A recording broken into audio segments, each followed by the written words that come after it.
Peace and love for the cat people. I didn't think you left Warwick. I don't like to leave Warwick unless I have to. Bananas. 75 yards from shore and come across a great white shark. 75 yards? He calls himself a Swiftie. Unbelievable. Every single day went and got hot wieners my entire senior year. Oh, yeah. You're not even qualified to vote on this. I want to know what the people think. They're trying to sell the house. Ding, ding, ding. Win a chicken dinner. Welcome to episode 12 of Shootin' the SHT, real banter with Nick and JT from the Slocum home team. Welcome. Hello, hello. Episode 12, the Dirty Dozen. No music? I was going to play the Dirty Dozen brass band in honor of our 12th episode, but that was voted down. So that did not happen, but welcome to the episode. We're excited to make it to 12. 12 is a good number. Voted down. We were just wondering what was going on over there. Whatever. Anyway, Nate, when are we going to get right. some good new fresh highlights to the show? Some intro to, on that intro, I should say.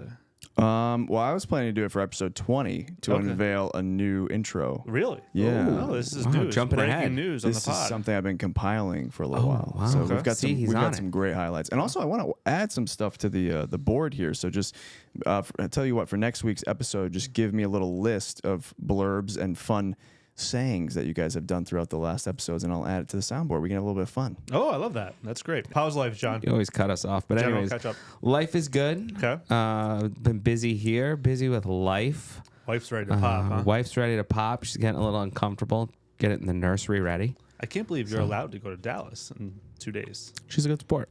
Like, I guess so. What is she, 11 months pregnant right now? Yeah. What happens if the baby comes early while we're away? Why would you say that?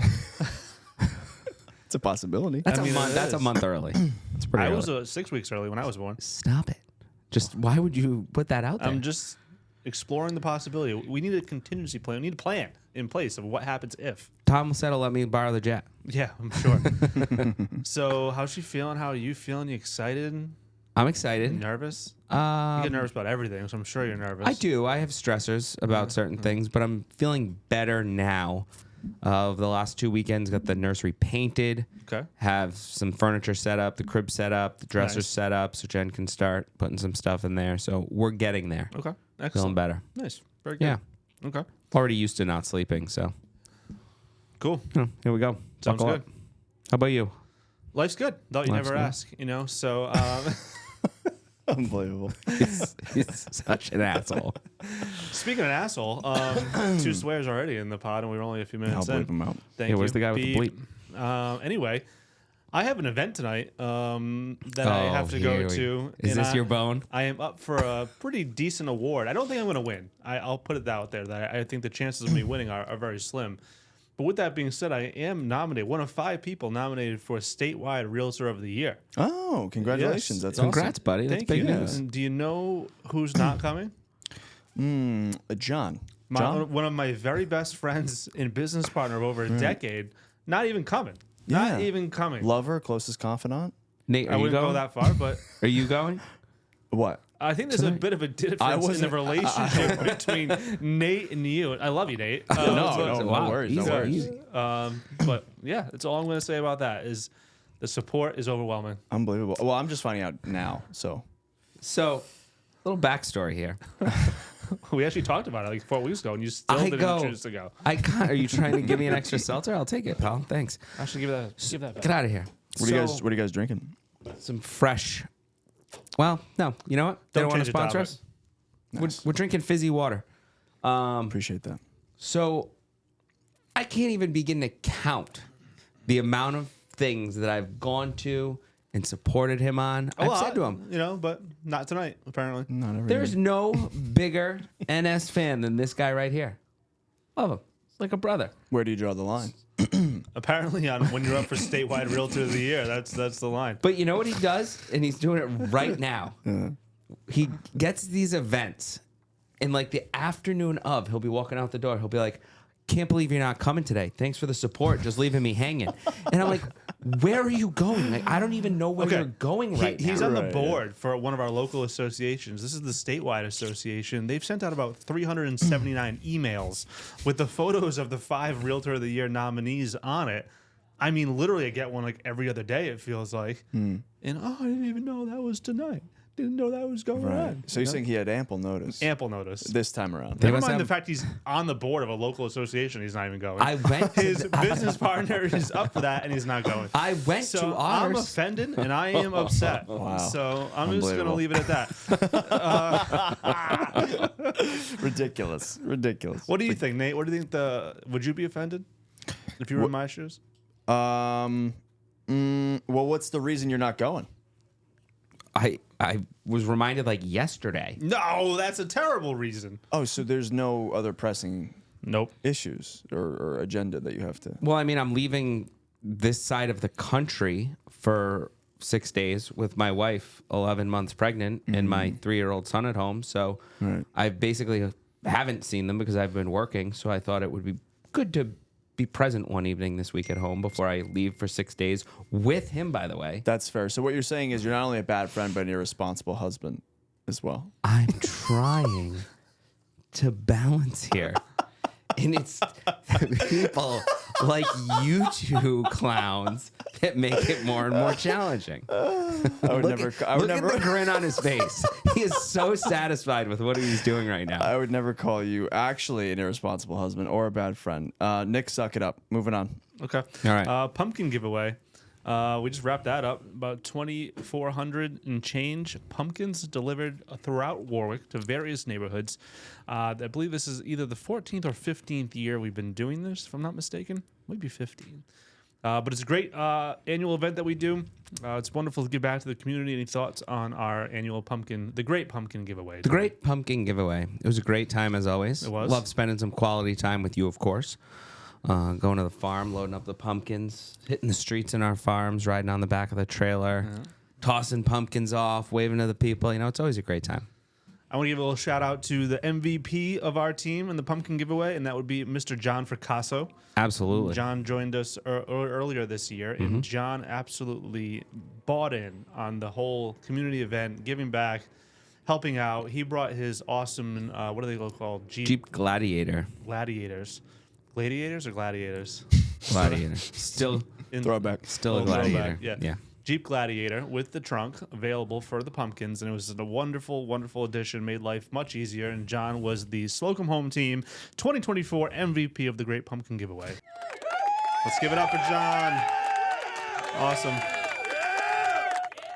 Can we make a note to put Nick saying gladiating or gladiator in your updated intro? Absolutely. Absolutely not. That was a one-time mistake as I was reading off of a Google Doc. I think that's the perfect type of thing for an intro. Each of you get 3. So that's John's one. Honestly, I might quit the pod. No, you Throw it- won't. I will definitely quit the pod. I'll start my own podcast. I'm going to start my own podcast like you started your own studio in your office. So You'll have battling podcasts in the same building. That'd be amazing. Dueling pods. I'll grab like Anthony, Jacob, me and Nate. I think Nate and I would make a great podcast. It'd be a good duo. Didn't you just quit the one he's producing? No, I kicked you off. Is essentially what I did. It's clear who the enemy is there. I had a question for you guys. So you guys been doing it for what, 15 years? You said something like that? Do you Yes. have any charming anecdotes from your time? 15 years is a Charming long anecdotes. time. It is. Anything that went wrong, but you can laugh at it now, looking back in hindsight, that kind of I thing. mean, there's certainly some things that went wrong. It's a great thing. I think 99.9% of people love it. We've had some neighbors, some people who don't want a cherry pumpkin on their front lawn or by their mailbox. Oh, why would that be? I don't know. Apparently, it's promoting our paganistic views upon them. Oh, Yes, and a mailer that we sent apparently was sexually arousing or stimulating in some fashion, and there was a complaint filed that Really? our pumpkin postcards really got them all hot and bothered. So what was on the postcard? We received an official notice from the Postal Service. No way. Oh, yeah. Oh, you didn't know? I thought you were. I thought have you were egging never this heard on. of this. No. Oh, yeah. I've never heard Someone of was this. aroused by the postcard. Yes, that's what it said on it. I have so many questions. What was Yes. on the postcard? Basically, we'll be in your neighborhood handing out pumpkins very soon. We hope you enjoy this annual tradition. Don't be afraid to say hi. We don't bite. Like vampire pun. For Unless you Halloween. want us to. Unless you want. That was what it ended with. With Someone did not. was like, God damn. And where it says unless you want us to, the pumpkin winked at you. Is John dressed up as a vampire? Literally had like 3 pumpkins on the front, and Yeah. it's, sexually arousing. There was also that delightful woman one year who called the office on a Sunday afternoon saying that if we ever delivered pumpkins or flags to her house again, she would throw the pumpkins through the office windows and shove the flag sticks up our you can imagine the rest. Whoop. Yeah. Yes, that's true. That's crazy. Good timing then. Yeah, thank you. So it's pretty wild, but and it certainly makes it difficult to be like, wow, is this the right thing to do? But out of 2,460 homes, whatever that we give them out to, I would say 2,458 of those people are extremely appreciative and very thankful, and we have so many nice compliments. People call in the office to say thank you. We get handwritten thank you cards, get comments on social media. It's wonderful. It's great to give back. But it definitely hurts when you get those negative ones. It hurts, but you just have to look at the positives. Yeah. How many times are we driving down the street and like we'll put a pumpkin out, we'll keep going, and then you turn around and like 2 kids are running out the front door, grabbing the pumpkin, moving it somewhere where they want it, the and best. everyone gets all excited. It's the Or best. they're banging on the window and waving. Yep. So many So. thank yous. It's wonderful. Yeah. So it's a great event that we do every year. We look forward to it in the future. We may have to make some adjustments, unfortunately, since we have some unhappy people with it, and that's okay. Can't please all the people all the time, but we'll continue trying to please as many as we possibly can. Absolutely. There's my little pumpkin wrap up. Next, Nate had a little agenda item of team photos and future events.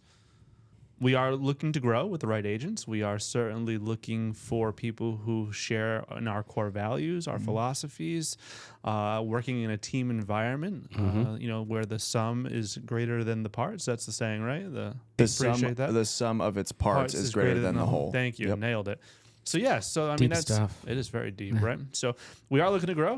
We're looking for the right people, and I would say our experience with team photos is it is a lock that someone on the team will be leaving within the next 7 to 10 days, because that's what happens every time. Every time. They show up for the photos and then they decide to move on to a different career or a different brokerage, different team.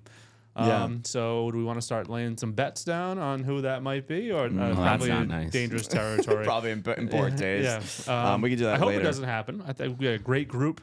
Our culture is and office environment has been fantastic in Absolutely. recent months, and it's in a great spot. I think we've got a wonderful group of people, and we hopefully continually add to that. That's my take. That's my Yeah, my go-to. I was just gonna say I've seen a lot of positivity in general. Absolutely. And John, from your point of view, how long have you been doing the team building component?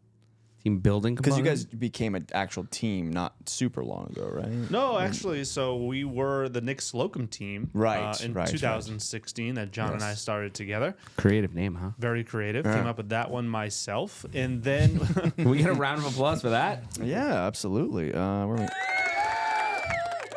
You're welcome. You're welcome. I hope we Ladies, get I'm Nate's- sorry. He is taken.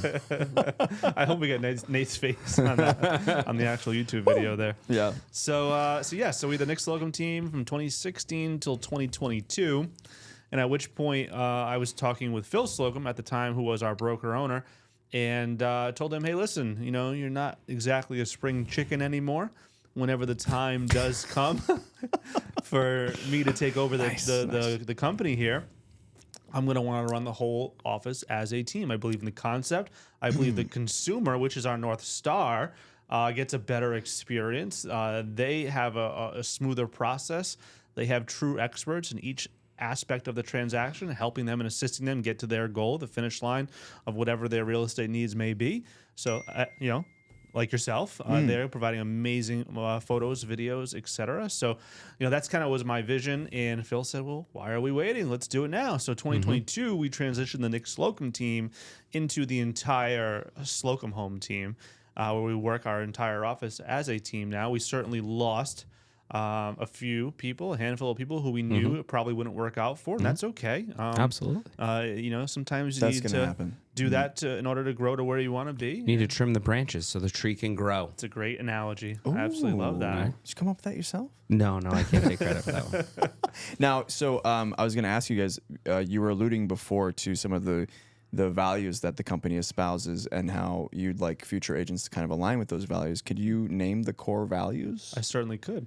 At the current moment, we've identified 5, but we actually have a year-end plan to kind of even further dive into these, not necessarily blow them up because we believe in these things, but really try to further clarify, who we are, what we stand for, what our North Star is, as I kind of already mentioned. But our current ones that we have identified that are up on the wall are integrity, make a difference, whether that's in the community, our clients' lives, our agents' lives, mindset of abundance, self-responsibility, and finally a commitment to excellence. Tight. What does mindset of abundance mean? A mindset of John. I've been talking a lot. Do you want to jump John, in? Mindset jump of in. abundance What is too, mindset of or? abundance? It's not me. Right. It's about the greater good. It's about all of us. It's about the team because we are one team. This is a business where a lot of agents are working on their own independently, or even on a team. They just kind of focus on themselves, but we're not about that here. We're all about the team, helping each other.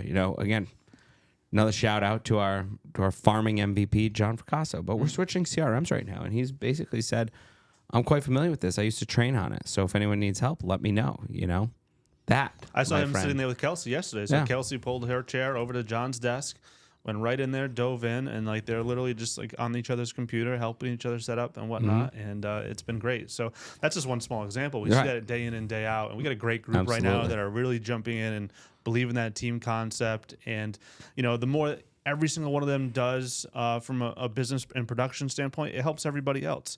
It helps further clarify, our position in the market. It helps attract new business, and it helps us help more people, which is really our end goal. Yep. Is providing that top-notch service and in having that commitment to excellence. Absolutely. All right, so future events. I mean, we are doing. We just wrapped up our Slocum Shootout, which we haven't spoke about, I don't believe. No. So we had our golf tournament, which this year benefited the Warwick Boys and Girls Club and also the ALS Association. We started a 501c3 called Slocum Cares to help facilitate those dollars amongst nonprofits in our community.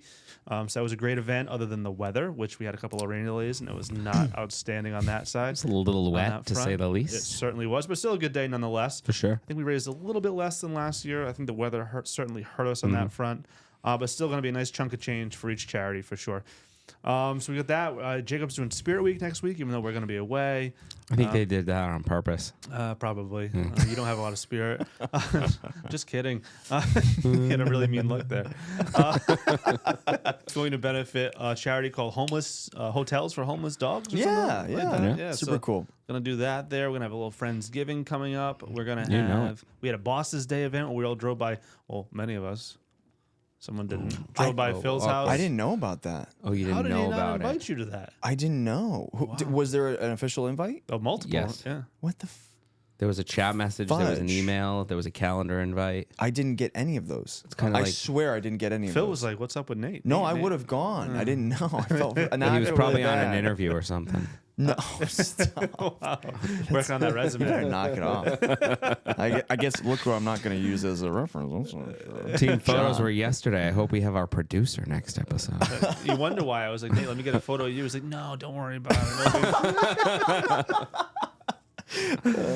All right. Anyway, let's move on. So those are some of our upcoming events. We're excited. Christmas party. Gonna wrap up 2024 very strong. By the way, the fine print on that lifetime contract is pretty threatening, so I'd be careful. Is the ink dry on it? Only John has a lifetime contract with Oh, that okay. fine print, and Yeah. he knows what the fine print says. He has to Wow. go to all of your awards and anything No, that no, you're I thought that nominated was for. I thought that was a basic understanding or expectation. I guess not. Might want to put in a clause. Might have to amend that contract. Yeah. Yeah. Oh. So, I mean, I know if my guy was up for an award as prestigious as statewide realtor of the year, I'd be there with bells on. Are you Probably, Catholic? I am. Can tell. I can't tell you. The guilt. I can't tell you how many times he's left me high and dry for stuff like When have I this. ever done anything? And I am always there for him. I've never missed an John, do you important have some event. examples? If I don't know, What did I miss? John, do you have some Name examples? one. I don't have. Name an event that was important for you from a business perspective that I wasn't at. Name one. There's plenty of times of this, like you're like, I'm Wait, not hold going on. to that. Give a second to think. I don't have an example of this. I'll come up with a list for you because I I could name a few. constantly, It's hard to think when you're on the spot. constantly, he's like, oh, I'm not going to that. Have fun. Yeah, you talking I know about how it happy hours goes. with lenders. I don't have any interest in doing that. But I mean, if you were up for, if if you were up for like an award or some recognition, I would be there. All day long. As an impartial third party, I think I can honestly say that you both seem to support each other a fair deal, and you're good friends and business partners. Whatever. do. Let's move on. Yeah. How Gen Z buyers are succeeding in the housing market. Buyers, this is an article from NAR, the National Association of Realtors. The home ownership rate for adult Gen Zers, those between 19 and 26 years old, is higher than it was for millennials and Gen Xers when each of those groups was 24, according to an analysis conducted by Redfin. So before you go on, Yes. when I first read this part, I was shocked. Yeah. I was like, how the hell is that? When affordability is at its worst. Maybe they're not spending all their money on avocado toast and at the clubs on Fridays and Saturday nights. I don't know. It's brilliant. It's kind of a cliche, but cliche. Cliche there. Cliche. You must have got hit in the head when you were gladiating. Anyways, young adults are increasingly opting to move back in with their parents. Smart. Bypassing the high costs of renting so they can save sooner for a down payment. They're also getting financial help from family to afford high home ownership costs. That must be nice. You got the cricket emoji or something over there? What the- I don't know. The way you said that, it felt like a non-conversation starter. It's just like, here's me reading a take. Major faux pas. Or a cliche, if you prefer. Cliche. What do you think, John? Add some color I think to it that. makes sense. So someone has to, right? So the first half. I'm not the color guy. So when you I read took over my job. apparently I'll just do it all.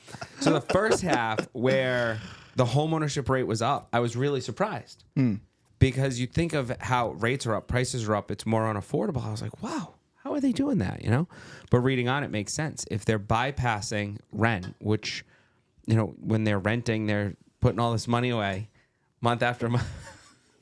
It's my fault. They're spending money month after month on rent. And when you move out of a rental, you know, if you took care of it, all you're walking away with is your security deposit. Whereas when you own, you move out, you have the equity there. But when they're living with their parents, you know, hopefully they have no rent or contributing to maybe utilities. So they're just socking money away while they're working for a few years. Now they have a down payment ready, and that makes a lot of sense. They're Good for them. banking.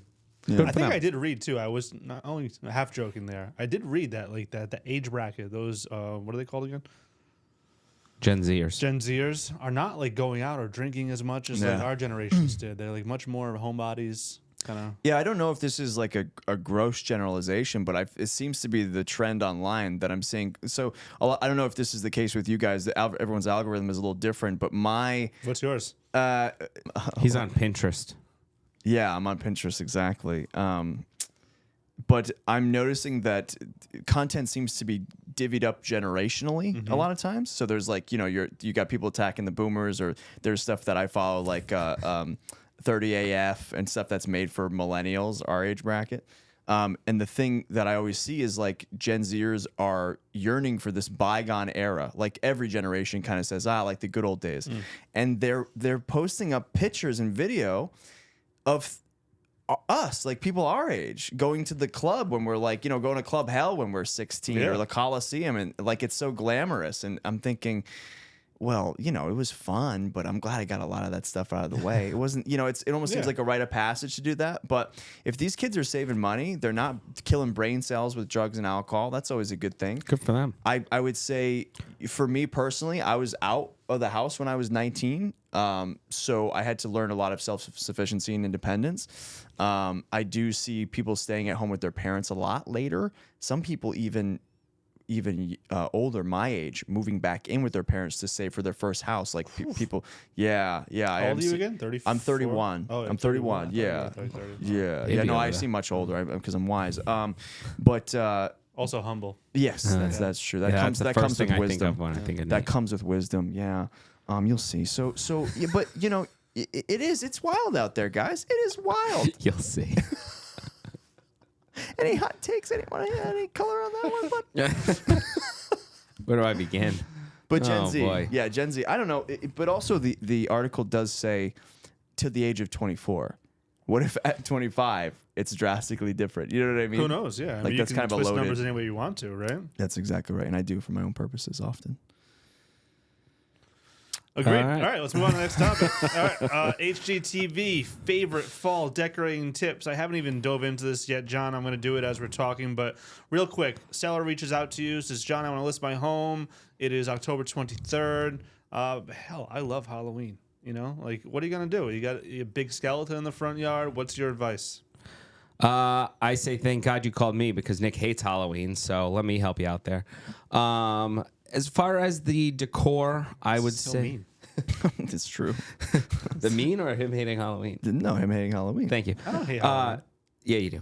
You've said it on this podcast. did, I'm sure yeah. he can find it. So, anyways, as far as the decor, Yes. you know, your question Yeah. that I'm here to answer and provide the color for. Okay, thank you. So, if they have one of those massive skeletons on the front yard, I'd say probably not best for our photos and marketing of the home. However, if we can tone down the giant skeleton and have some nice mums and pumpkins and fall decor, while maybe Nate can add this to YouTube, but this photo from Pinterest actually at the top of the article, I think that looks very nice. It does look and really that nice, would look actually. great for I love fall decor. photos. Halloween, not my style. Absolutely. So, you know, you have the photos. People drive by the house. The first thing they see is that curb appeal in the front. When you have showings or open houses, people walk up the walkway towards the door. Let them be greeted with a nice display. And that's HGTV's first tip is to welcome guests abundantly coming back up on the pod. So fall equals guests, family, and get-togethers. Make sure they're welcomed warmly. Second tip they have is cue the copper. I'm not talking about the Moscow mules. I can't talk. Speech impediment over here. Either or. Moscow mules. Well, it's definitely not Moscow. No matter what, it's. We know one thing: it's not Musco. Moscow mules. Cue the copper. Elon Musco. Yes, a Moscow mule. Okay. Comes in a Next copper is cup. add a farmhouse feel. I think the farmhouse feel is kind of getting a little dated. I like it. That's the point. I think You it's think so? classic, You think? timeless. Yes. So they say freshen up your front porch for fall with our 11 ideas for making it a cozy, welcoming place to hang out. You don't like a Great. little. You don't like a little Joanna Gaines? I think it's old. I think it screams like early 2000s to like No. yes, it does to mid 2000 like 2010 time frame. I think it's a little bit on the way out. What are we I've talking read about? Just the whole farmhouse decor. I have a farmhouse sink that I quite like. We're getting that's old, guys. nice. We're like old millennials. Farmhouse things are out. Like that's not in anymore. Have you seen?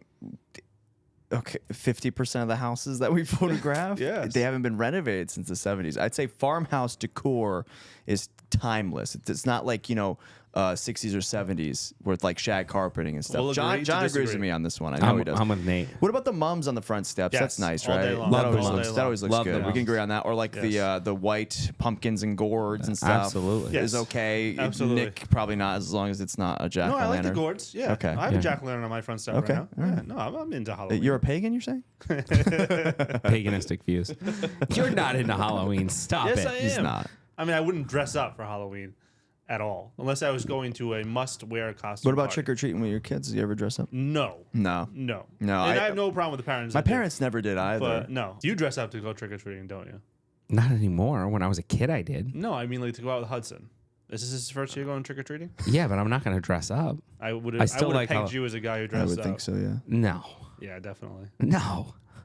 Yeah. Like Mario and Luigi, I could see you guys doing something like that. Yeah. No. Yeah. Or like a minion. I like Halloween. Like, I like decorating the house. I love passing out candy, watching Halloween movies. Do you? But I'm not going to dress up. What movies are you watching, John? Pretty much every year, Jen's all about Hocus Pocus. Hocus Pocus 2. Shout out, Nate. Yeah, it worked. Halloween Town. Love the Halloween movies.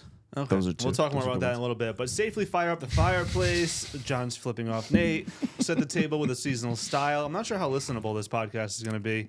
We're going down a slippery slope. Take the celebration outside, warm up your walls, and the front door, a welcoming red front door. I kind of agree with that. So that's the HGTV fall favorite Wow. decorating I tips. couldn't have been more enthusiastic about reading each of those points. I've seen a lot of yellow front doors lately, and I like the yellow I front like door yellow. as I well. like red. Yeah. I'm not I a don't big, mind the yellow I front like door. black front doors. I have a dark navy front door that I replaced recently. I like that. Do you know what a red front door means in Norway? I've heard this before. Does it mean it's paid off? Yes. A mortgage is paid off. Yes. Yes. That's a good little trivia question right there. I think it's Norway at least. I think it's all Europe, if I'm not mistaken. Is it? It might be. Let's find out.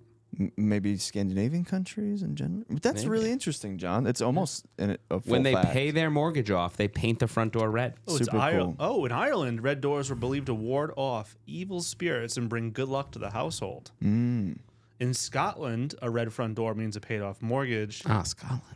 In European cultures, a red front door can symbolize warmth, passion, and good luck. Yeah. All right. Good stuff. Do you know what the symbol of Newport, the pineapple, stands for? Swingers. Actually, that's an upside down pineapple. It means welcoming. Hospitality. Yes, Yeah, yeah. exactly. which could work either way, honestly. Yeah. He knows all about the swinger symbol. That's gonna make for a good cut. Anyways. I am going to have to cut that. Why? Why? I don't know. Is that okay? Nick not? being all about the swingers? I'm not. I didn't say I was all about the swingers. I said, "What is a pineapple?" I'm going to cut it so it just says, I'm all about swingers. I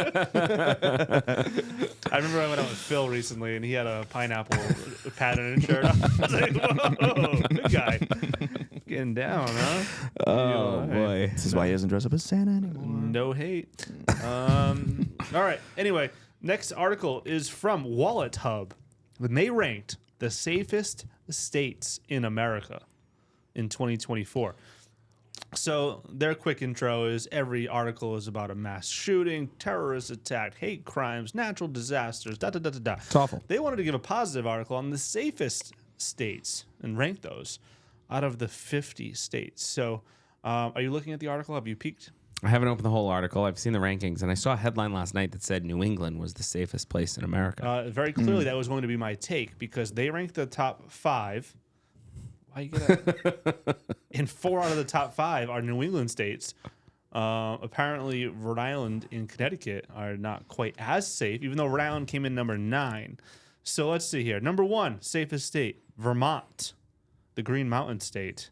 Number 2, live free or die in New Hampshire. 3, Maine. 4, Massachusetts. So top 4, all New England. Then we get out to Utah, number 5. Mormon country. Then Hawaii, Connecticut, Minnesota, and Rhode Island. Rhode Island is the least safe. Wow. Rhode Island is the least safe. Rhode Island. Yeah. Rhode Island is the least safe state. And you guys in make New fun of me England. for wanting to move up north. I mean, you're going from We don't number make- 9 to number 2 if you do go up north to New Hampshire. I can't picture you as a live free or die guy. You're too cultured. But wow, thank you so much. I appreciate that. What does that say about the people of New Hampshire, though? I can't picture Nate like going to like the tax-free liquor store and going hunting in the backyard. I was talking about this. I by could the picture way. him at the tax-free liquor store, not hunting. I know I- there's a lot more in New Hampshire. I love New Hampshire. I love backpacking and hiking. That's what I go up there for. And the Okay. breweries are great. Breweries. The foliage. Actually, the breweries are much better in Vermont and Maine. New Hampshire's kind of the well, in the I mean, middle. I set up north, so I mean, like New What's Hampshire. with Yeah, that whole today? area. Yeah, everything's. Yeah. Yeah, no. I don't know. Maybe I'm just What? in a bad headspace because I'm not getting support Oh from my guys. God. Moving on. Wild card. We got some doozies on this one today. No color to add to the thing about Rhode Island. Rhode Island's top 10. Being Top ranked 10. number 10. That's not bad at all, Hoorah. right? It's great. Out of 50 states, number 9. That's not I like bad. it. I kind of like being the least safe New England state. Yeah. You got a little A edge little bit to of us. edge. Yeah. You gotta watch where you're going sometimes. You sure do. But it's still pretty safe. Something to strive for. I Just agree. makes you a little uncomfortable. You know how I feel? Always We're room for more improvement. dangerous than Utah, at least. Yeah, exactly. Yeah. Let's go down actually the list. We didn't do this. Let's go look at the least safe states. What's don't go down. Don't go down. What's the most dangerous state to live in? Ooh, I might know this. Do you want him to? I have.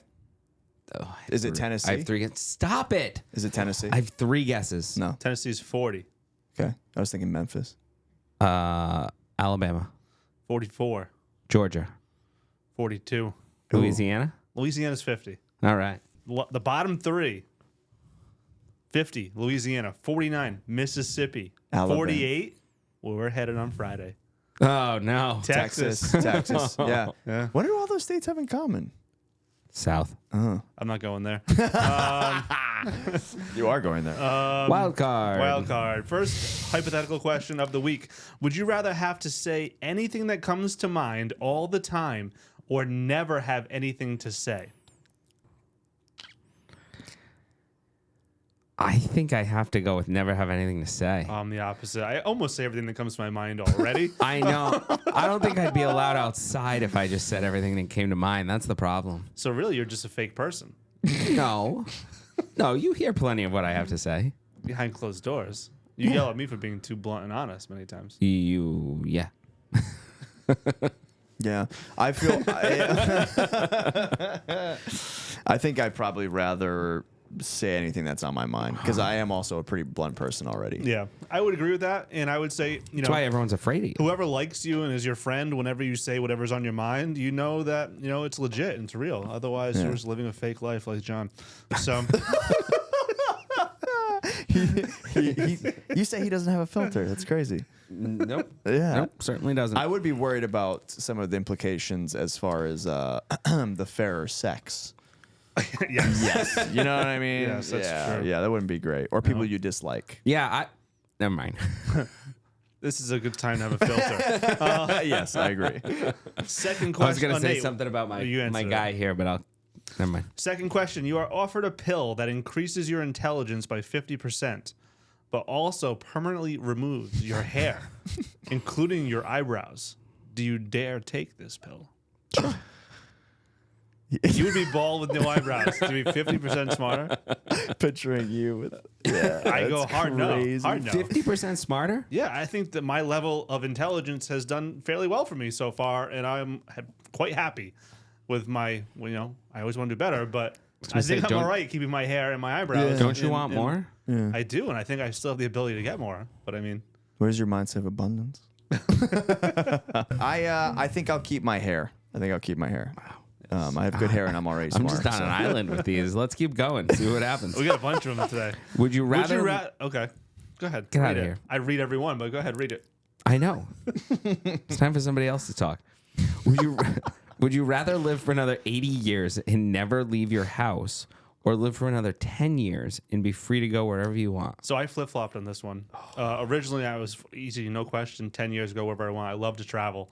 And then the more I thought about it, I'm like, you know what I love more than traveling? Family. My kids and family. And even if I'm at the house, they can still come to me, kind of like my house.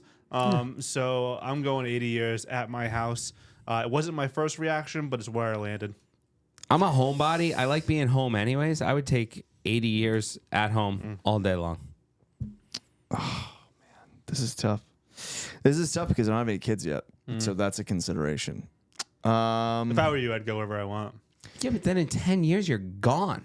But the thing is, like, there's nothing in this question about money not being a factor. So it's like, you know what I mean? Like, if I had, Pretend you can do unlimited what- funds. Unlimited money. My answer doesn't change. Yeah, pretend you can do Sure. whatever you want Yeah. for 10 years. If I could and had the means to do it, I probably would choose go wherever I want for 10 years and just live my life to the fullest. Yeah, but isn't that depressing? You're like, wow, I only have 9 Well, years either left. I way, only you know got when 2 you're years going to left. die. I take 80 right now. I mean, I would sign Yeah. up for another 80 right now. Yeah, I don't know. maybe a little bit too long, actually. I've lived but, a pretty crazy life so far. You know what I mean? I'm ready to call it quits. Excellent. And the last hypothetical question, we doubled it up today. Uplifting. For the 12th episode. You've been searching for a home for what seems like years, John. You're expecting a new baby. Nothing has suited your needs. You need another bedroom. You need more space. A perfect home hits the market that checks every box. There's a cemetery on the property. Do you buy it? Absolutely not. Really? No. Wow. Absolutely not? No. Why?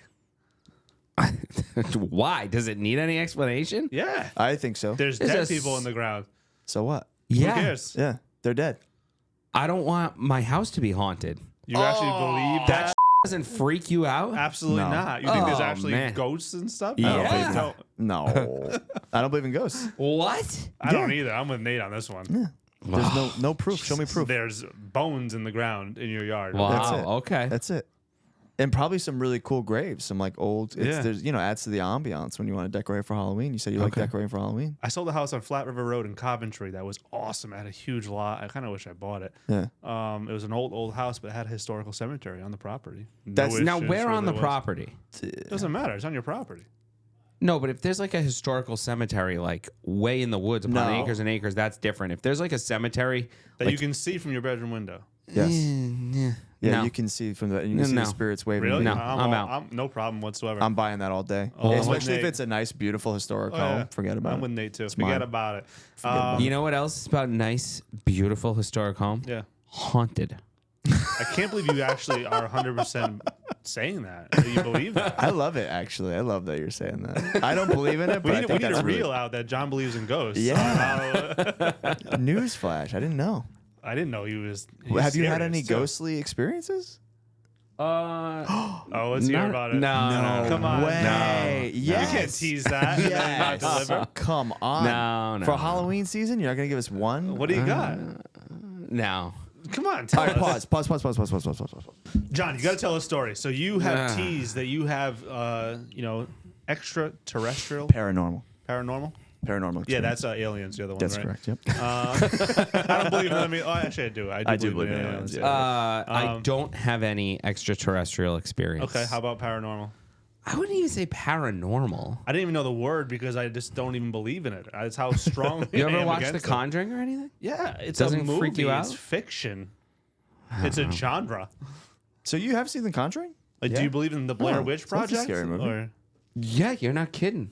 Yeah. Okay, so what have you experienced anything in real life though that would lead you to believe in paranormal activity? I haven't. Not that I can. I don't think. you already teased that you have. No, so I myself don't think there's been anything. But so the house I grew up in, my parents' house, they've told a few stories, and I wish I could remember details and more right now. But like one that is jumping out at me is my mom's grandmother lived with them when they built the house, and then my mom's grandmother, she was in her 90s, moved in with them.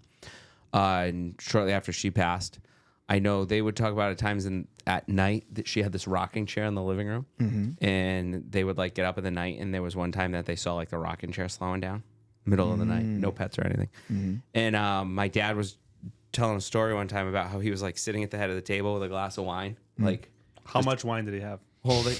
My dad's not a big drinker, so usually he'll have like a glass. But he's holding the glass of was wine, enough. and he was really busting my mom's chops, and all of a sudden his glass just like threw itself all over him. What? And so that was another one. It threw itself all over him? Oh yeah, he totally was. So the idea is that your grandmother Yeah, did not took umbrage on him making fun of your mom. correct. Oh. Nick is just shaking his head like you're. I'm not sure if I even know you anymore. I can't believe that stuff doesn't freak you out. Not at all. No? How about a murder in a house? Would you buy a house that you knew a murder took place? Nope.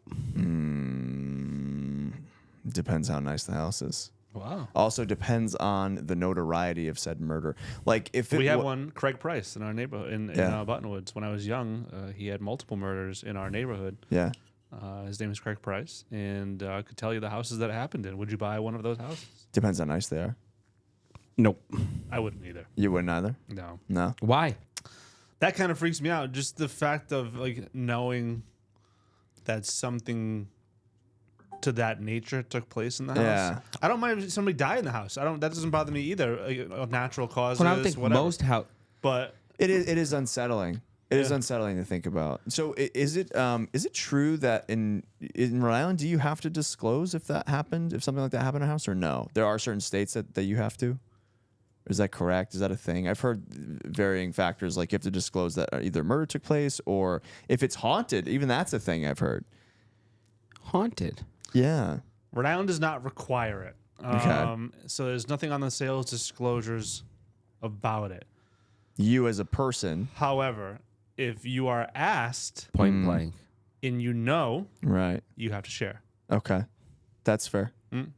Yeah, I don't know. It's like there's probably a lot of houses that would suit my needs. I think I'd have to be very desperate to do that, and it would have to be quite a night. It would have to be like our dream home. I Now, think hold on, you two, because you say this whole. that's me, not You say Nick. that Nick you- said he wouldn't do You it. say like the ghost thing in the I'm not worried about cemetery. ghosts coming back to So haunt me. what are you worried about? I just don't want to have to think about, like, when I go on the kitchen floor that I know somebody got brutally murdered there over and over again. Like, I don't want to have that in my head over and over and over again. That's Like, fair. But if they're not going to come back and bother you, Yeah. no, but it's every time I go there, oh shit, somebody got murdered right there. Like, I This is where they kept the head next to the milk. Yeah.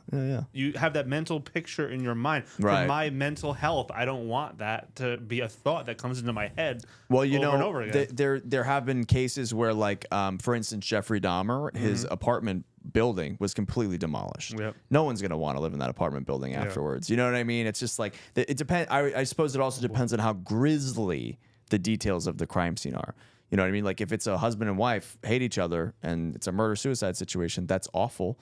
But is it like I don't know if I would think about that every day as opposed to like Ted Bundy, a serial killer. Yeah, I wouldn't want to live in his house. You know what I mean? But yeah, so I could see why that would be unsettling for sure. Whoa. I agree. All right, let's move on because this kind of segs right into our next section. We had a homework assignment after our last podcast where John and I had to watch 3 horror films at Nate's discretion and direction, where he basically gave us an order of these 3 films to watch in sequence for the spooky season that is upon us. I'm glad Christmas season's coming. That's all I can say. Absolutely. So, first film he assigned to us was Psycho, released in 1960. Before we continue, I want to do just a quick introduction of each movie? Of course, yeah. Before please, we feel spin free. off, Sure. if you don't mind. I'm sorry, I stepped on your toes there. I didn't give you a warning, so that's on me.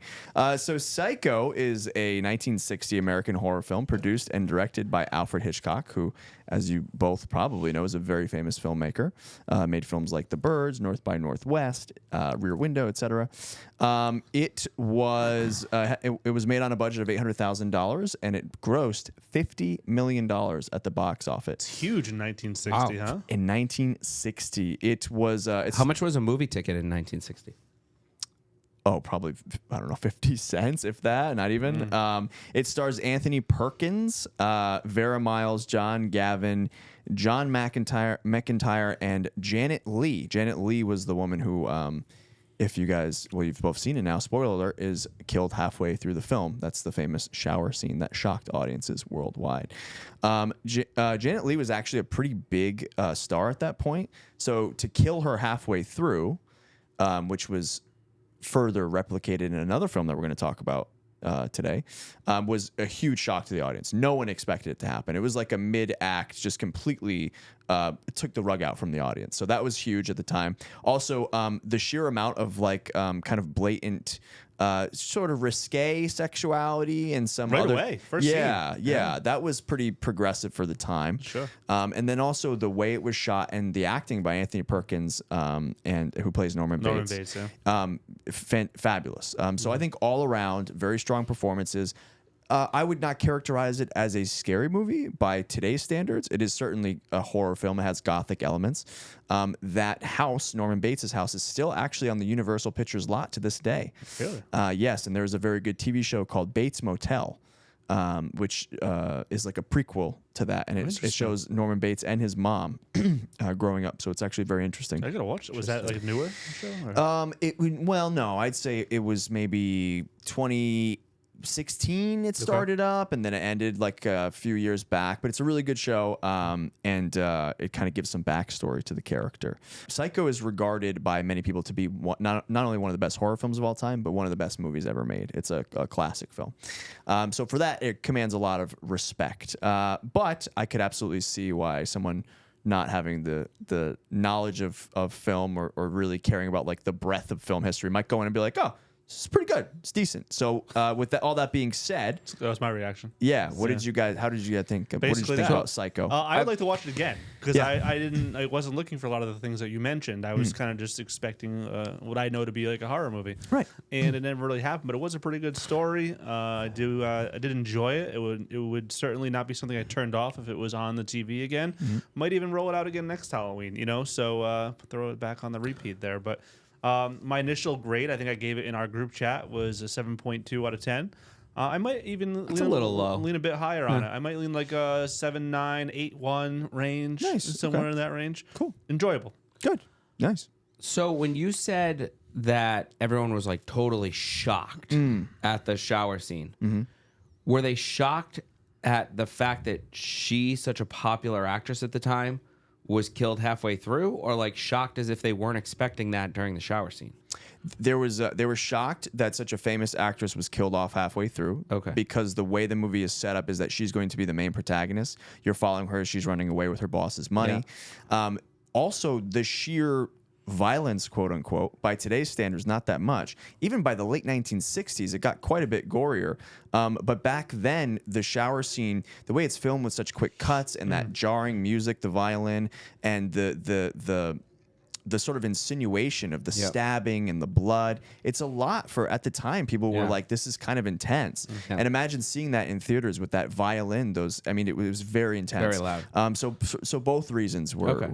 The only reason I asked was when you have, like, he takes the picture off the wall and he's looking through the peephole that he has cut in, like, I don't know. For me, it was like, even if I had always heard of the shower scene, so I pretty much knew what was going to happen. Yeah. But even without knowing that, I feel like you'd see him looking through the peephole. Clearly, something's off. He's kind of creepy and weird. Like, how do you not expect something to happen there? Right. I think people. I think probably people expected that she would be maybe pursued or she'd be held captive, but they certainly didn't expect her to be killed in the shower. And also, that whole trope of being scared when you're in the shower, which is used in so many horror movies now, that all started with Psycho. That wasn't a thing before. Yeah. So that was pretty. So that's why it's a pretty progressive movie in a lot of ways. Yeah. I thought it was good. I was pleasantly surprised. It wasn't aside. I think the music that you've alluded to, I think the music alone almost takes it from more of a mystery to horror. Yeah.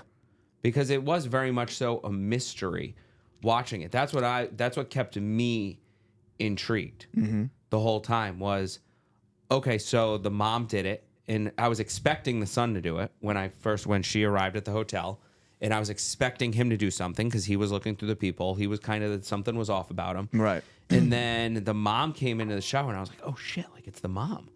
And then the mom comes out of the bedroom with the private investigator, and I was like, man. And then all of a sudden, they're talking to the sheriff, and he's like, well, no, the mom's buried. And it's like, what's going on? Yeah, it was confusing. So who's in the? So now who's in the cemetery? It's a good twist. You know, so now the wheels are turning, and obviously, it's not the mom. Yeah, it's him. But it was like more of a mystery. But I think the music alone almost takes it from like mystery to horror. Absolutely, yeah. The whole, again, speaking of kind of like tropes that have become very much part of the genre and films in general, Norman Bates is modeled after a real-life serial killer called Ed Gein, who had some mommy issues. I won't go into his past. But basically, that whole thing of like the dissociative identity where you're like he has two split personalities and he's a serial killer, which was not very common on film back then. That was very shocking and taboo. And then also just like the creepy gothic mansion being a place for that, this sort of like weird, almost backwoodsy, uninhabited location. That was all new for the time. So this movie was like groundbreaking as far as like all of those things that we've come to know and expect in the horror genre. This kind of established a lot of that. Okay. One thing that blew me away was at the very end when the psychiatrist came out after talking to Norman Bates and trying to share his findings with everybody. Basically informed who's the woman's name who got killed? Janet Leigh's character, I think Marion Crane, is that her name? When The he sister. informed the sister that she's dead and just went into his whole big dissertation, there was like no reaction. Just like, oh, let me. That was so. Yeah. There were.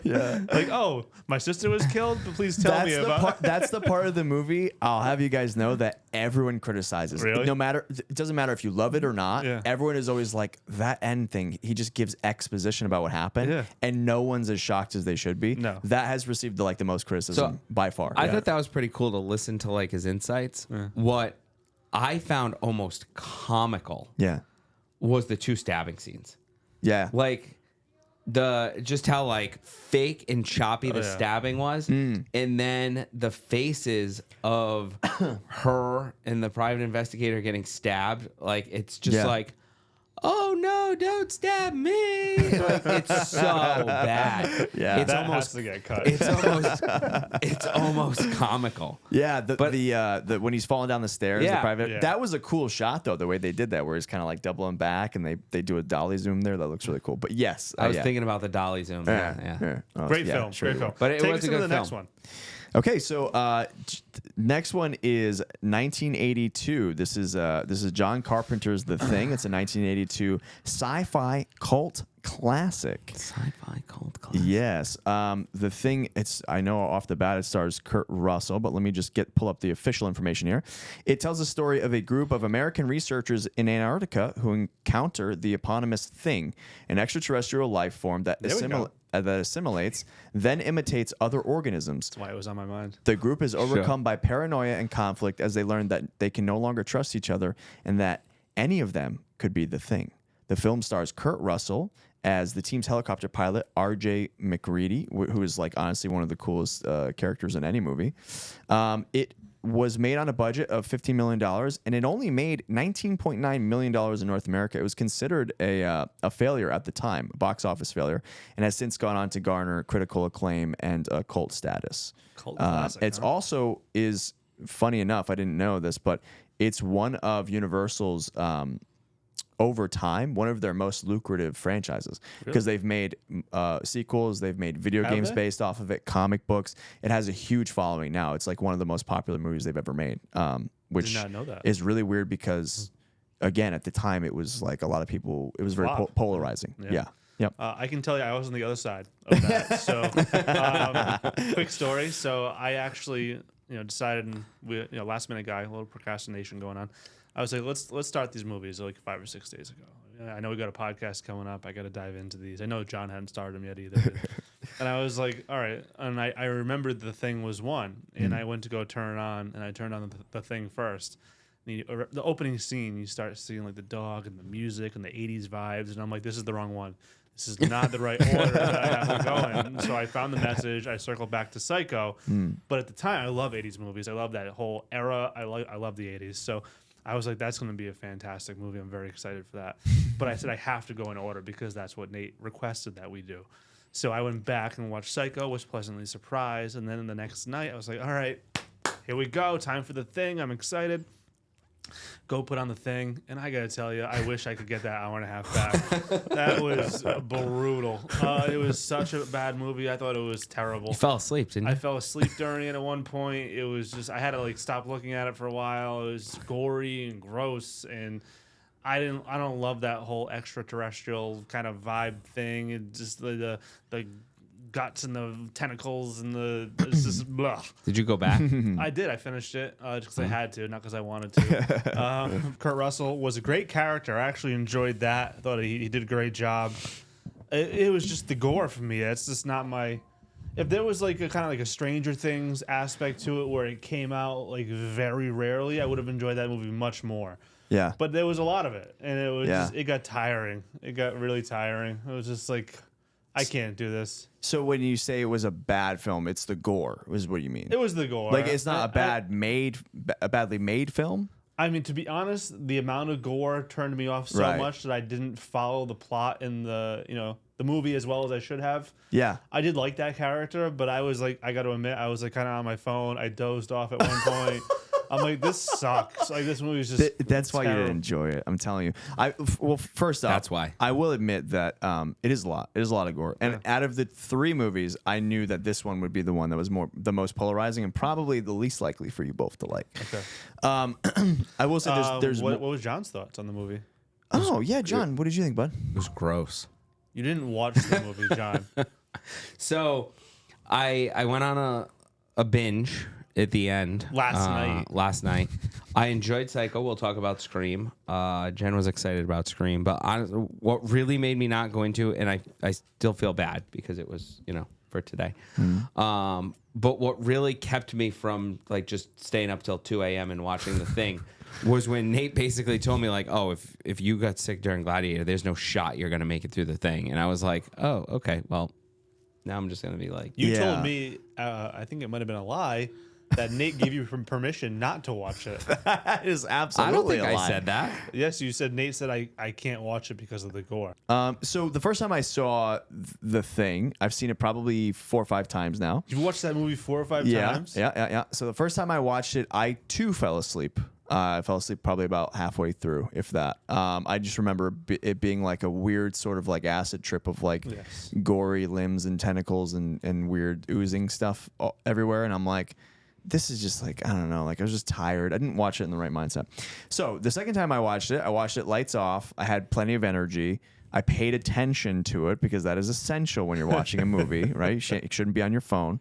The pure ambiance of that film, coupled with the story, which is genuinely kind of cool and intriguing, and where you can kind of start to tell who is actually infected by the thing. So it serves as an interesting rewatch as well, because you go back and you go, oh yeah, okay, that makes sense. I didn't see that before, that kind of thing. Kurt Russell is absolutely badass.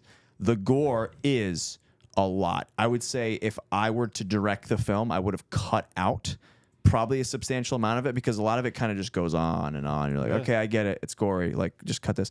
Sure. I will say, from a effects standpoint, the practical effects, which take a lot of time to do and are all crafted by a team of artists, are insane looking. Like, they look very cool, and some of the stuff that they were able to do and accomplish with the creature effects and there's this weird melding of like human and extraterrestrial. And you've got like body parts that should be on the inside that they're on the outside, and they're all metamorphosized with this weird. It's really cool. It's gross, but it's very cool from an artistic standpoint. I didn't find it cool at all. He didn't find it cool. I would say if you're not into, I couldn't watch it. If you don't have a stomach, have to watch it. Yeah, I would say if you don't have a stomach for gore, you'll probably have a tough time getting through this one. But I would also say it's not gore for gore's sake. It serves the purpose of the story. And although it can be a little bit abundant, overall, I would say it's a very good sci-fi movie that I enjoy. On a positive note, the music, awesome. Unbelievable. Killer. Yeah. Nailed it. Yeah. I mean, it was just like from start to finish. Yep. It was great. John Carpenter, who also did Halloween and that classic. Okay. Yep. Really, really good. Yeah. Yeah. Really much enjoyed that. Okay, cool. So up next, gentlemen, probably the one. This is my favorite out of all the three. My favorite, and that is 1996's Scream, directed by Wes Craven. Another really notable and important figure in the horror genre. Wes Craven also directed and created A Nightmare on Elm Street. So yes, very notable horror movie director. It was produced by Miramax Films, which unfortunately had the Weinstein brothers at the helm. But this is when they were making good stuff. It is an American murder mystery and meta slasher. It stars David Arquette, Neve Campbell, Courtney Cox, Matthew Lillard, Rose McGowan, Skeet Ulrich, and Drew Barrymore. Absolutely stacked cast in this one. Unbelievably stacked cast. It is. I said that in the group chat last night. The whole time I was like, I said it to Jen too. I was like, holy shit, look at this cast. What was the budget for that movie? My goodness. I'm about to tell you. Okay. It was set in the fictional town of Woodsboro, California. Scream's plot follows high school student Sydney Prescott and her friends who, on the anniversary of her mother's murder, become the targets of a costume serial killer known as Ghostface. It was made for $14 to $15 million and grossed $173 million at the box office, making it a smashing success. And then went on to feature 6 films now in the trilogy. 6? They're in the 6, and the 6th one actually just came out last year. Have you seen all 6? I've seen all 5 of the 6. Yes. Scream 6 the one you missed? Scream, yeah, I haven't seen that yet. It seems like it's not going to be good. It's one of those series where it's like probably the best is going to be the first one. Yeah. That's the case. This is such a movie that's of its time. It was the first time really that a meta narrative was done, where like the characters are self-aware of horror movies, and you got Jamie Kennedy. He's naming like the rules of horror films and the conventions. Oh, they're so sick and twisted. Like there's a serial killer slaughtering people basically in their town. And they're all running to the movie store to rent horror movies to get into it. Like, they're teenagers. Teenagers are dumb. That's what I'll say about that. Yeah. But what did you guys think about Scream? Thought it was fantastic. And I got to say, coming off of The Thing, I fell asleep during the Thing. I had a half hour left. Nate was mad at me that I didn't finish the last half hour. So the next night, I finished The Thing and was like, yep, this still sucks. And then I went into Scream, and it was like a breath of fresh air. It really was. Like, I had anxiety at the opening scene. Drew Barrymore, with the phone call right out of the gate. I like felt my heart rate go up a little bit. I'm like, this is what I expect when I get into like the horror film genre. So Fantastic. I had seen the movie many times in the past. So that was not a new watch for me. I enjoyed it. It was great. It was a good horror movie. I keep saying film like I'm some distinguished guy. Like Spending Nate enough over time there. around here. But it was a good movie. I enjoyed it. I'm glad I rewatched it.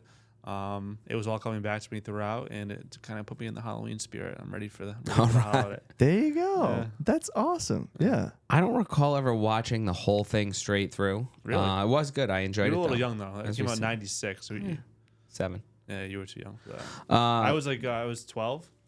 Okay. So it that's was like kinda kind of the like- perfect age where you're like exactly. not quite supposed to watch Yeah, it, but you exactly. do anyways. Yeah. Yeah. Definitely a star-studded cast. Pretty gross at times. Basically, at the end, just everyone gets it. But it's kind of funny where, as they're making fun of horror movies and all this stuff, it's one of those things where it's like they even say it at one point. Like one of the rules is don't say you'll be right back. And then he's like, anyways, I'm gonna go get a beer, and it's like, oh, dude, and people keep, even Sydney at one point, she just goes off alone, and I'm like, what are you doing? You're the target. The one thing you can't do is go somewhere alone. I believe that was the intention of the writer, That's right? correct. Oh God, it's painful. Yes, yes. I'm sitting there like, stop going places alone. What's wrong with you? I will say that this movie is incredibly funny. Like I watch it now, I watch it every year, and every time I watch it, I think it's hilarious. Like that end scene with Matthew Lillard and Ski Ulrich, where he's like, "You're coming too deep." It's so dark, but it's like this is hilarious. Look at these two buffoons. Like they're the worst criminals ever. Yeah, and it's really kind of like a good entryway into like the slasher genre for people, because you go back and watch like the original Friday the 13th or even the second one, and it's kind of like slow and kind of Like no like humor, right? very Like, yeah. 80s, Yeah. very little humor. It takes kind of like the third, fourth movie before it starts getting interesting, and you're like, most people don't stick around for that long. But Scream, you watch the first one, you're like, okay, I'm in. It's very mainstream. It's made for mainstream audiences, made a ton of money and very popular. And I'd say it's a very accessible film. I had forgotten too, and I hadn't watched it probably since I was like 15 years old or 16 years old, or who knows how long ago it was. Yeah. But it was wild to me. I totally forgot how fast Drew Barrymore got killed. Yeah. Like right away. Yep. And like imagine like she billed as like the main star of that movie. When it Well, was, that's what I was alluding to before with Janet Leigh in Psycho. It was kind of reminiscent of that, where people, Sure. Drew Barrymore was huge Yeah. at the time. So they're like, oh, like, is she the main character? Kills her off in the first like 10 minutes. And you're like, oh, so anyone can die. And that's like kind of what they're trying to set up is like, no one's safe, one's safe, really, yeah. right? So it gives you that kind of edge from the get go. It was like, what's the friend's name when she goes into the garage? Oh, Rose McGowan's character there. Yeah. Yeah. And she goes in the garage, and I was like, oh, wow. Like her? Like, they're not going to get her. And then I kind of thought to myself, like, no, yeah, she's going to get it. Yeah, it launched a lot of people's careers. yeah. Yeah. That was a hell of a lineup. But to the beginning, it was the same thing. Jen and I are sitting there watching it, and she's running through the house on the phone, and I'm thinking, like, okay, well, yeah, she's probably going down. And I said to Jen, like, isn't she the main character? And Jen had seen it. She was kind of like, for a bit. I was like, okay, yeah, she's done. That's a good answer, Yeah. actually. Yeah, yeah, yeah. It's a great film. I love it. I watch it every year, and I set these movies up purposely in this order because I knew that Psycho would be one that you guys would be like, okay, that's all right. The Thing you might hate, but you'll come out of it with Scream on the end to be like, okay, this is a nice rounded it out. You know I what mean? enjoyed Psycho. Yeah. Like you said, I would watch Psycho again. I enjoyed that. You should. It's a movie that it's something you can watch. It's not too intense, and it's like, okay, I could throw this on. Nice black and white movie. You know, it's fun. Yeah. Yeah. So- I enjoy it. Did you watch all three as well, Nate? Since our last I do. podcast? I do every year. No, I know, but did you like the last couple of weeks? No, I've seen all these movies so many times. I don't really have to. I'm really disappointed, more disappointed in John not watching The Thing. I think you have to catch up on that. So, I know. all right, I think that was a fun assignment, though. Yeah. So what do we have 3? Well, I mean, we have a ways to go before Christmas. Do we go to Christmas next, or do you have 3 others? No, I'll come up with 3 more, and then I'm glad you guys enjoyed the segment, though. I did enjoy it. Cool. Thank you, Nate. And I still think John has to complete the assignment. All right. All right. Monthly market stats. We got some quick stats, some approximate numbers looking at September of 2024 compared with September of 2023. Specifically looking at single-family home sales for the first segment. We saw an increase in new listings. New listings are on the rise. In fact, they rose over 21% when comparing those two time periods. Big jump in new listings. However, total sales dipped during that same time period. So you think more new listings, more opportunities for sales. Nope, sales are down. Despite that 21% increase, they're down 5% approximately. Average sales price and median sales price both continue to be on the rise, a little over 12 and 7% respectively. The average price per square foot, though, down a bit, about 5%. And the average sales price to list price ratio came in at 101%. Average days on market, final stat that we'll cover here in this section, was up 3 days, which resulted in almost an 11% increase. John, what are you seeing out in the market for the Rhode Island single-family home market conditions? Kind of in line with what you said there as far as listings up, sales down. I think part of the sales down is those are behind. Those are usually 45, 60 days behind the listings and the pendings. So we've talked about it here. We've seen a lot more seller activity, people starting to talk about selling, listing now, or getting ready to list soon, which is great. We've seen a lot more of that, but we have seen things taking a little bit longer to sell, buyers taking a bit of time, but that's creating a lot of opportunity for buyers. So if you've been kicking the tires and thinking about buying now, that there is a great opportunity to do so. So hopefully we'll see those sales following behind soon. Couldn't agree more. Certainly a lot of opportunity out there for buyers. We did see a recent rate increase after the Fed even cut their rate. So certainly there's plenty of reasons as to why that happened that we can, I'm not sure if we have time to jump into today, but we'd be happy to do that sometime soon, maybe over a Capitol Grill dinner. Quarter three over quarter three in 2023 numbers, so Q3, saw some similar numbers, specifically in regards to an increase in new listings that was up over 15%. However, we did see total sales increase compared to the third quarter of last year. Do you recall why that may be, John? I wasn't listening. I'm really stressed about him. He's got to be at this photo shoot in 10 minutes. Okay. I don't know where he's going, but I'm worried there was about him. a rapid rise in, I already in texted on it. You're rates. good. Okay. We're good. All right. Average sales price up over 12, median over 9. The median sales price, quarter three. I don't know. We have a fly. There's some little gnat. There's a fly in the mosquito studio, fly. ladies and gentlemen. It's really annoying. I see it out of the corner of my eye. I don't know how you ever noticed it. The median sales price about $490,000. That's what I got to say about single families around. Pending home sales jumped 2.5% in September nationwide, so a little bit of an increase there. We did see rates go down in September for a while, but they have since gone back up, so that'll be interesting to see how that shakes out. And real quick, I'm a big fan of predictions and forecasts, and I'm talking about this much faster than I anticipated. But Zillow came out with their first forecast, I believe, for 2025. This was in their home sales forecast, which was published in September. They're anticipating softening home value and rent growth with only about a 2% increase over in the rest of this year and about a 1% increase over the next 12 months. Gradual rise in home sales. This is good news. Certainly, it's been very low on the sales front this year, near all-time lows. They're anticipating about a 7%, a little over 7% increase next year. In the total number of home sales. That's good, so Nate can keep his job. Impact of lower mortgage rates. As long as he doesn't move to New Hampshire. I know. I think he's already on the way out the door. It's really scary and sad. I'm not going to be able to sleep. 7% increase in total sales is very exciting. That is good. And I've heard even more aggressive forecasts than that beyond this one from Zillow, too.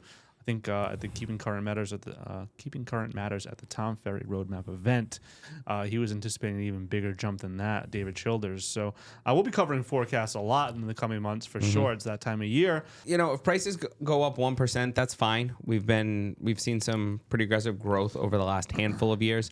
I also think here in the Northeast we'll probably continue to see that a bit higher. I think that's a national average. So we'll probably be, if I had to guess, over 1%. Oh yeah, Northeast is probably been the strongest sellers market still. I was on a mastermind call yesterday with agents from around the country. A lot of them were talking about how their active listing inventory was growing substantially. Homes were sitting on the market for an extended period of time. Yep. They were encouraging their sellers to consider 10 and 15% price adjustments to get a property sold over the winter months. So certainly, I think Rhode Island and the Northeast in general is outperforming the rest of the country when it comes to activity for sellers and market conditions. So with that being said, who knows what's coming down the pike? Historically speaking, most trends start out west and tend to work their way east towards us. So is that a precursor of what's coming? I don't know. I don't have that crystal ball. All I know is you can only report the news and deal with things as they shake out. But as of right now, strong sellers market. If homes are still priced well, they're getting great activity, a wonderful number of offers. Again, as long as it presents and is priced well. So that's my quick take on it. Thank you very much for listening today. As we always do, let's end this podcast with a quick rating. Johnny? You guys were both a little grumpy at times, but overall, I thought it was pretty good. I'm going to go 8.4. 8.4. I think that's the highest rating you've ever given one. Wow. Yeah. I'm in a good mood.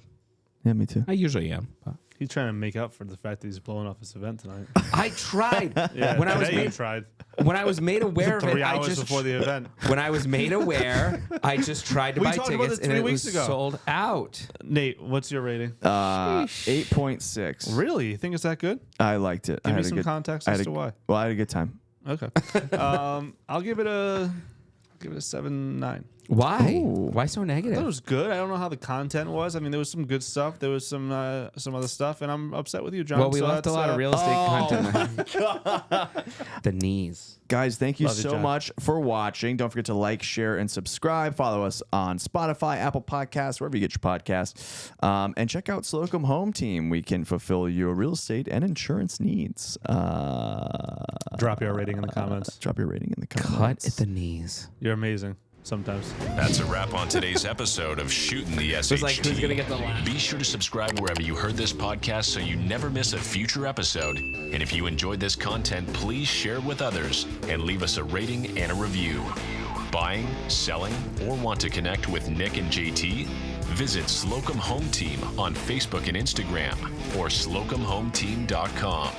We'll see you next time.